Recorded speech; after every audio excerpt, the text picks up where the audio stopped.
Hi, my name is Chen and I'm a junior at the Bronx High School of Science.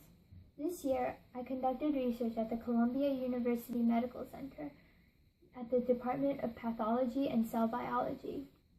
I worked hands-on at the Cristiano Lab to help develop effective therapies for a disease called alopecia areata. Alopecia areata is an autoimmune disease in which the T cells infiltrate and attack the growing hair follicles, leading to patterns of hair loss in both males and females. Alopecia affects about 2% of the entire population, or 6 million people alone in the United States. The principal investigator at our lab actually has the disease, which motivates us to develop effective therapies. The current treatment for alopecia areata utilizes corticosteroids. The results obtained from corticosteroid treatment have been mixed. No targeted therapies currently exist for alopecia areata, and the pathogenesis of the disease is still unclear. Our lab does research to identify specific pathways involved with the disease. For my project, we examined the IL-2 signaling pathway. IL-2 is a cytokine or signaling molecule that is crucial to T cell development, homeostasis, and activation.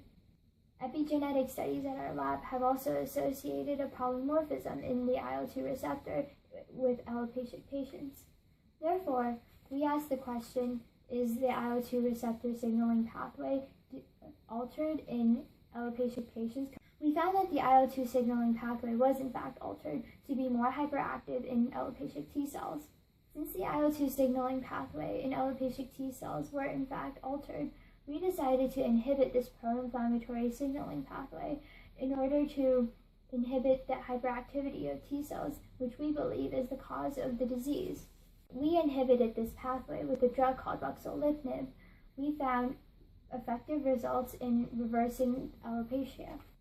Full hair growth was seen after 12 weeks of treatment in alopecic mice, and after 4 months of treatment, human patients developed full hair regrowth.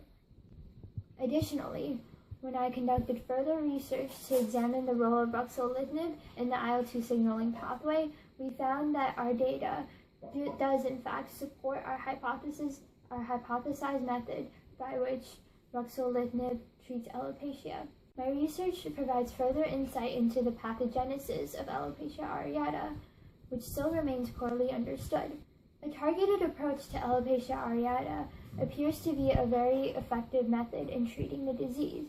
Therefore, I want to examine other pathways involved in autoimmune diseases to help develop targeted therapies to treat these diseases. Thank you for your time. I hope you enjoy the rest of the website. Please leave a comment below if you have any questions about my research. I would be happy to answer them. Thank you.